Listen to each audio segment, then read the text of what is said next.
Good morning students. आज हम BA पाठ तृतीय के प्रथम प्रश्न पत्र आधुनिक भारत का इतिहास से भारतीय राष्ट्रीय कांग्रेस के टॉपिक को कंटिन्यू कर रहे हैं। मैंने प्रीवियस लेक्चर में आपको बताया था कि भारतीय राष्ट्रीय कांग्रेस के फर्स्ट फेज में उदारवादी नेताओं का प्रभाव रहा और उन्होंने किस प्रकार ब्रिटिश सरकार के समक्ष राजनीतिक और आर्थिक मांगे प्रस्तुत की। आज हम इसी को कंटिन्यू करते हुए देखेंगे कि उदारवादियों ने कौन सी उपलब्धियां अर्जित की और वे असफल रहे तो उनकी असफलता के लिए कौन से कारण उत्तरदायी थे, और साथ ही साथ हम कुछ प्रमुख उदारवादी नेताओं के कार्य और उपलब्धियों के बारे में भी बात करेंगे। ये सत्य है कि अधिकांश इतिहासकारों ने उदारवादी युग को भारतीय इतिहास में प्रभावहीन माना है। इसका कारण भी स्पष्ट है कि वे अपने उद्देश्यों की प्राप्ति में असफल रहे, परंतु हमें यह भी स्वीकार करना होता है कि जिन परिस्थितियों में उन्होंने कांग्रेस को जन्म दिया और उसका पोषण किया, उनमें उनकी नीति व्यवहारिक और उपयुक्त थी। यदि वे आरंभ से ही पूर्ण स्वराज्य की मांग करते तो निसंदेह कांग्रेस का अस्तित्व संकटग्रस्त हो जाता। अतः उन्होंने जो उपलब्धियां अर्जित की उन्हें हम नजरअंदाज नहीं कर सकते। सबसे पहले तो उदारवादियों की जो प्रमुख उपलब्धि रही वो थी ब्रिटिश शासन के दोष भारतीयों के समक्ष प्रस्तुत करना। उदारवादियों ने आरंभ से ही ब्रिटिश नौकरशाही की बुराइयों से भारतीयों को अवगत कराने का प्रयास किया। उन्होंने ब्रिटिश साम्राज्यवाद के वास्तविक स्वरूप का पर्दाफाश किया। उन्होंने लगभग सारे आर्थिक प्रश्नों को भारत की राजनीतिक स्वाधीनता से जोड़ा और कांग्रेस की स्थापना के कुछ वर्षों के उपरांत ही कांग्रेस अधिवेशनों में ब्रिटिश सरकार की नीतियों की आलोचना होने लगी। उनकी एक और महत्वपूर्ण उपलब्धि रही कि भारत में उन्हें राष्ट्रीयता का जनक माना जाता है। सांप्रदायिकता को हेय बताकर भारतवासियों में एकता की भावना उत्पन्न करने का प्रथम प्रयास उदारवादियों ने ही किया था। प्रांतीयता की संकीर्ण भावना की उन्होंने कटु आलोचना की। इसके साथ ही साथ हमें यह भी मानना होगा कि उदारवादियों ने भारतीयों को राजनीतिक शिक्षा प्रदान की। उन्होंने प्रजातंत्र, स्वतंत्रता और संसदीय शासन के आदर्शों को जनसाधारण को समझाया। इसके अलावा भारतीय समस्याओं पर विचार करने हेतु एक सामान्य मंच तैयार किया। उदारवादियों की एक और उपलब्धि रही कि उन्होंने अपने कार्यकलापों से एक ऐसी पृष्ठभूमि तैयार कर दी जिसके आधार पर भविष्य में स्वतंत्रता आंदोलन सफलता से संचालित किया जा सके। अनेक असफलताओं के बावजूद इन्होंने राष्ट्रीय आंदोलन की सुदृढ़ नींव डाली और ऐसे मार्ग का निर्माण किया जिस पर चलकर आजादी प्राप्त की जा सके। उदारवादियों की एक और उपलब्धि थी 1892 का अधिनियम। उदारवादी संवैधानिक विकास में विश्वास करते थे। 1885 से वे निरंतर ब्रिटिश सरकार के समक्ष कुछ मांगे प्रस्तुत करते रहते थे और उनमें से कतिपय मांगों को सरकार ने इस अधिनियम के अंतर्गत स्वीकार किया था। तो इस प्रकार उदारवादियों ने 1885 से 1905 की अवधि में निश्चित रूप से काफी सफलताएं अर्जित की थी। उग्रवादियों ने उदारवादियों को देशभक्ति का अभिनय करने वाले राजभक्त कहकर उनकी सार्वजनिक रूप से आलोचना की और साथ ही साथ ब्रिटिश सरकार ने भी 1888 के पश्चात उदारवादियों के प्रति नीति एकदम से बदल दी। सरकार उन्हें छद्म भेष में अपना विरोधी समझने लगी थी। ब्रिटिश सरकार में इतनी आस्था रखने के बावजूद उदारवादियों के प्रति ब्रिटिश सरकार ने कड़ा रुख अपनाया। इससे स्पष्ट है कि भारतीय उदारवादियों में कुछ दुर्बलताएं अवश्य थी। जहां तक उदारवादियों की स्वयं की कमजोरियों का प्रश्न है, वे अपने आप को बदलते समय के अनुसार ढालने में असमर्थ रहे।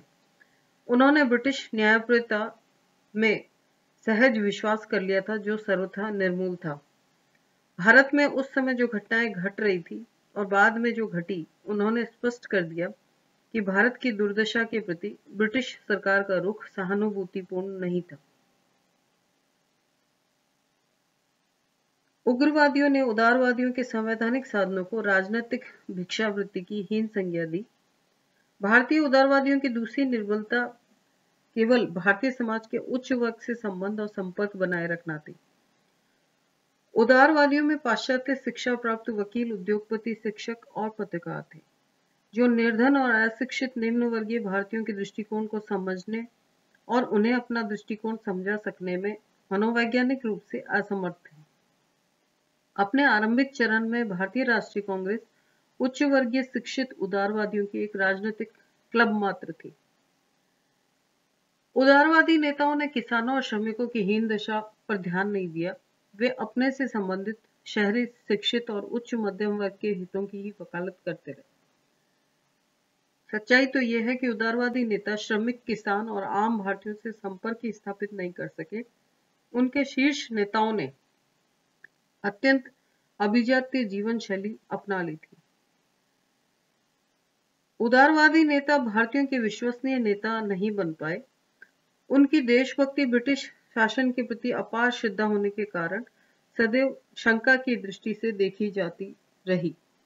ब्रिटिश शासन के भक्त बने रहने में उन्होंने जो अपना गौरव समझा, वह भी उनके अपयश का कारण बना था। वे यह समझने में असफल रहे कि अंग्रेज भारतीय हितों की अवहेलना कर सदैव ब्रिटिश हितों की चिंता करेंगे। वे अंग्रेजों के इस मंतव्य से भी अपरिचित रहे कि उनका उद्देश्य भारत का शोषण करना है, न कि विकास करना। इसके साथ ही साथ उग्रवाद के विकास ने उनकी सारी निर्बलताओं को जनसाधारण के समक्ष प्रस्तुत कर दिया और इस कारण वे लोकप्रिय नहीं बन सके।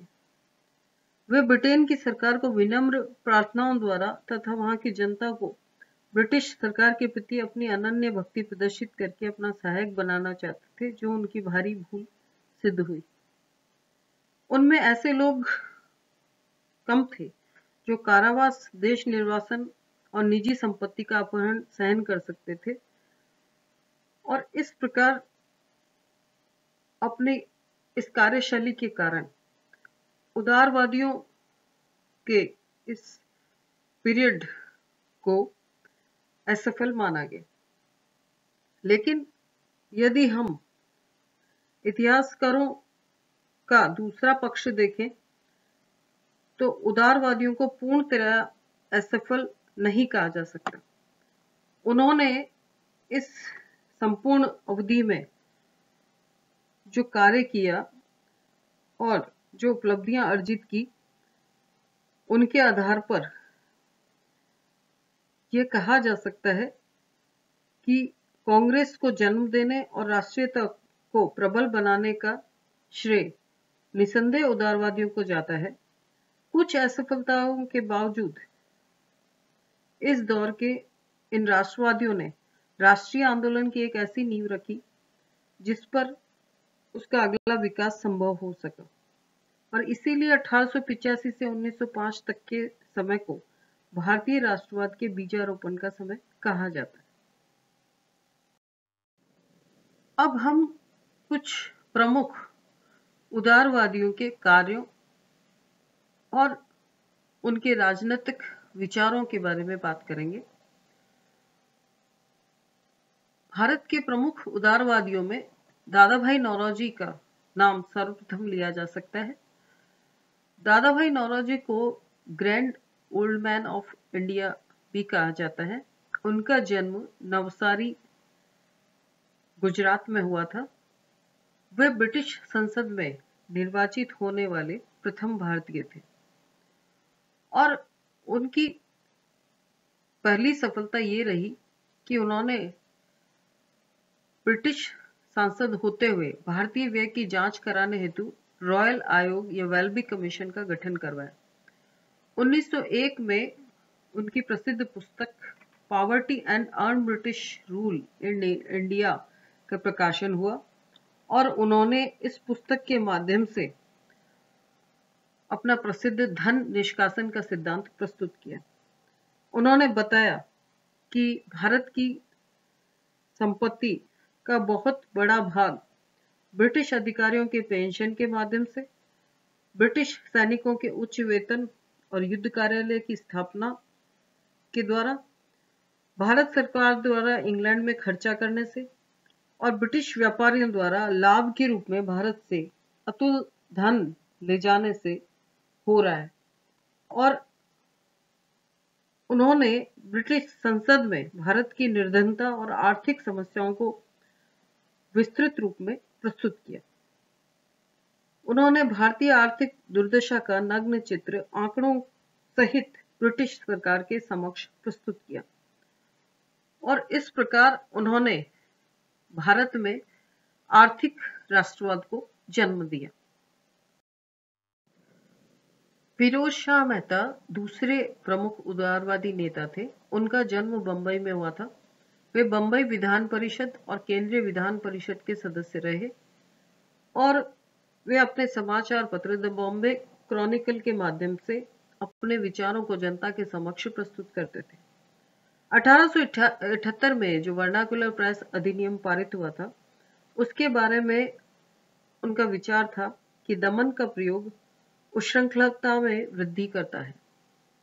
उनके राजनीतिक विचारों को यदि हम देखें तो वे संसदीय प्रणाली का समर्थन करते थे और कहते थे कि कार्यपालिका को व्यवस्थापिका के प्रति उत्तरदायी होना चाहिए और उनका यह भी विश्वास था कि ब्रिटिश शासन ईश्वरीय वरदान है और वे मानते थे कि ब्रिटिश सरकार भारत को स्वशासन स्वीकृत कर देगी।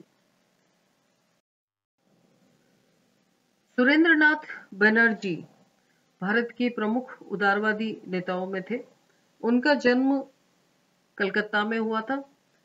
आईसीएस की परीक्षा उत्तीर्ण करने के पश्चात वे 1871 में सिलहट बंगाल में सहायक दंडनायक के रूप में नियुक्त हुए।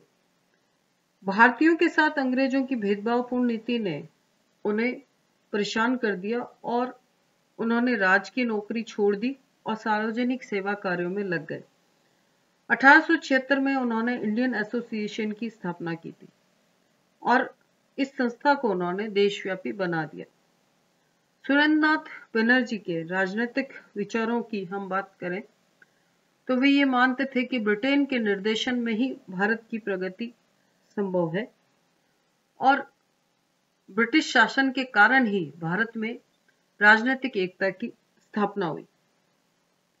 इसके साथ ही साथ उनका यह भी विचार था कि पाश्चात्य साहित्य ही भारत में राष्ट्रवाद की प्रेरक शक्ति रहा और उनके विचार के अनुसार भारत में स्वतंत्रता और समानता के उच्च सिद्धांतों का प्रवर्तन केवल ब्रिटिश शासन ही कर सकता था। सैद्धांतिक दृष्टि से वे नैतिक आदर्शवाद के पक्षधर थे। वे गीता में भगवान श्री कृष्ण के कर्मवाद से प्रभावित थे। पाश्चात्य प्रभाव में होने के बावजूद सुरेंद्रनाथ बनर्जी भारतीय संस्कृति और भारतीय धरोहर को बिल्कुल नहीं भूले थे और रानी विक्टोरिया की 1 नवंबर 1858 की घोषणा में वे पूर्ण आस्था रखते थे। परंतु उनका यह भी कहना था कि भारतीयों की प्रसन्नता ही ब्रिटिश शासन की सफलता की कसौटी है। यदि सरकार अपने उत्तरदायित्व से च्युत हो जाएगी तो वह जनता का सहयोग कदापि नहीं ले पाएगी।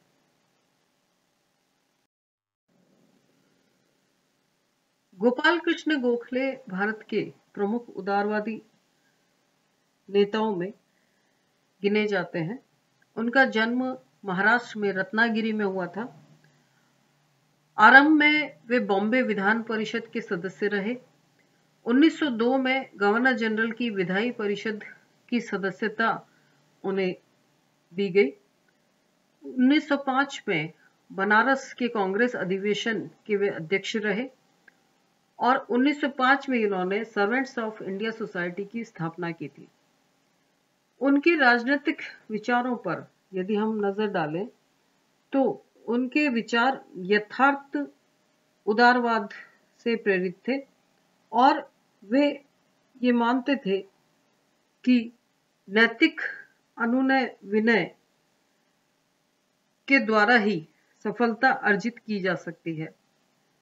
साथ ही साथ उन्होंने बहिष्कार की नीति का विरोध किया और इसके साथ साथ ब्रिटिश शासन में उनकी निष्ठा स्पष्ट दिखाई देती है। उनकी ब्रिटिश शासन के प्रति स्वामी भक्ति ही देशभक्ति का पर्यायवाची बन गई थी। वे ब्रिटिश शासन के प्रति निष्ठावान इसलिए नहीं थे कि वे एक विदेशी शासन है, बल्कि इसलिए कि वह एक सुव्यवस्थित शासन था। स्पष्ट है कि वे अराजकता और अव्यवस्था के विरोधी थे। वे ब्रिटिश शासन, ब्रिटिश जनमत और भारत में अंग्रेजी शासन को भारत के विकास में सहयोगी मानते थे।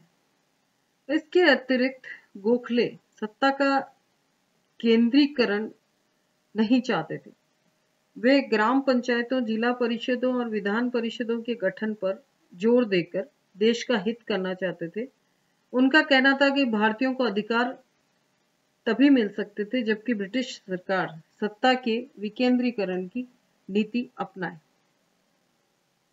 इस प्रकार गोखले एक सच्चे उदारवादी नेता के रूप में हमारे सामने आते हैं और ब्रिटिश राजभक्ति की जहां तक बात है तो इसे उस समय की आवश्यकता समझना चाहिए। वैसे वे ब्रिटिश सरकार पर निरंतर भारत में प्रशासनिक सुधारों के लिए दबाव डालते रहे। ब्रिटिश सरकार के प्रशासन की बुराइयों की भी वे खुली आलोचना करते रहे। इस प्रकार भारतीय उदारवादी नेताओं में मुख्य रूप से दादा भाई नौरोजी, सुरेंद्र नाथ बनर्जी, फिरोज शाह मेहता और गोपाल कृष्ण गोखले ने 1885 से 1905 तक भारतीय राष्ट्रीय कांग्रेस का नेतृत्व किया। यद्यपि उग्रवाद के उदय के पश्चात 1906 में बाल लाल पाल का प्रभाव बढ़ गया और उदारवादी प्रभावहीन हो गए, परंतु इस बात से इनकार नहीं किया जा सकता कि भारत में राष्ट्रीयता को प्रबल बनाने का कार्य उदारवादियों ने ही किया और कुछ असफलताओं के बावजूद उनके काल को भारत में राष्ट्रवाद के आरंभ का काल कहा जा सकता है।